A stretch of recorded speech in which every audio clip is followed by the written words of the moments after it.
If we look back over the last decade of sprint car racing, there are really few better stories than that of Shark Racing. They've got two full-fledged racing operations. They were victorious in the $1 Million race at Eldora in 2023, and the 1S and the 1A, they win races every single year. For Logan Schuchart specifically, he rose all the way to championship contender with the Outlaws. He had that magical 2020 season where he won 7 times and stayed consistent all the way to the end, finishing second to Brad Sweet in the title fight by just 46 points. It felt then like they had really figured things out, and I remember wondering if this would be that pivotal season for Schuchart's career that really launched him to what would probably be improbable perennial championship contending status. But while for the next 3 seasons they did continue winning 7 or 8 races a year, that same consistency, it just wasn't there. Sponsorship got better, they had a decent amount of winnings and solid points finishes, but maybe this was just their ceiling. I even remember having those what-if conversations with sprint car friends about what would Schuchart's career look like if he left Shark Racing and joined a TSR or a Big Game or one of those bigger teams. And then came 2024.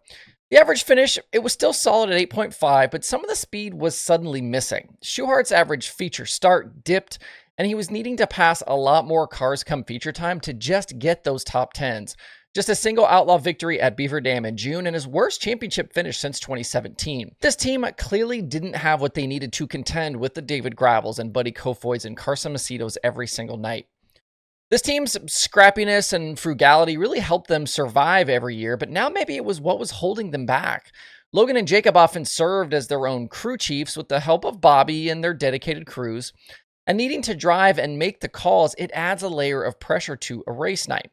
Coming into 2025, though, both cars have added crew chiefs, and for Logan especially, something seems to have been unlocked. Kyle Pruitt's name wasn't one I'd heard much, didn't really know a whole lot about him, and it certainly made me wonder what he could do coming over from McCandless. But he and Schuchart, they have gelled really quickly, and the 1S is a serious contender again. Had it not been for running out of fuel late at Volusia back in March, this team would be looking at likely 12 top 8 finishes in 12 races.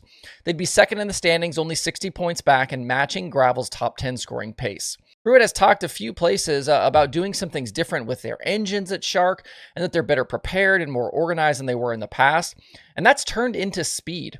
Schuchart is qualifying a full 3 positions better on average. That is a massive jump from season to season. He's starting 5 positions better on average in features. And even with the 17th at Volusia, this team's average finish is 5.42. Without that, they'd be in the 4s. That's also a massive improvement over last season.